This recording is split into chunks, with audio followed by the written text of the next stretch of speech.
yung pabalik-balik dito. Nakatingin sa akin. So, dyan galing kanina.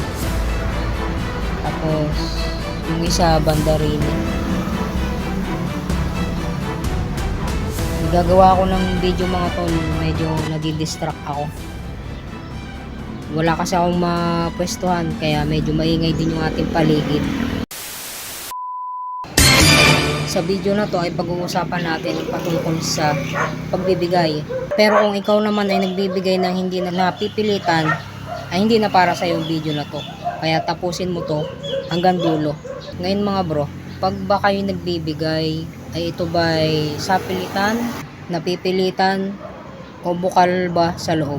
I-comment nyo dyan mga tol. Sabi dito, ang bawat isa'y dapat magbigay ayon sa sariling pasya, maluwag sa loob at di napipilitan lamang, sapagkat iniibig ng Diyos ang kusang nagbibigay ng may kagalakan.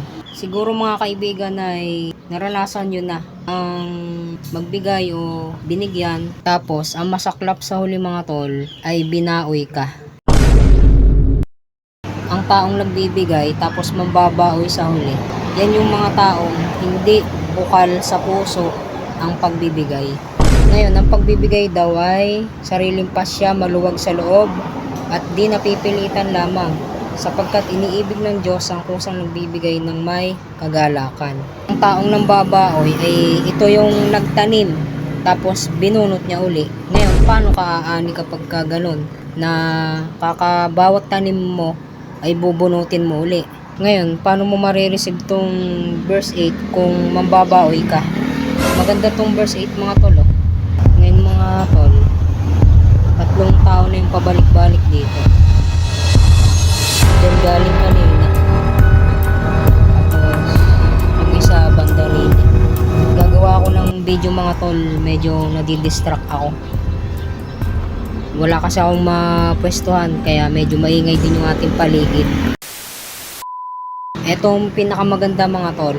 And God is able to make all grace abound to you, so that in all things, at all times, having all that you need, you will abound in every good work.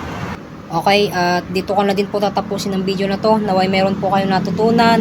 Salamat sa inyong pagsama. Peace out and God bless.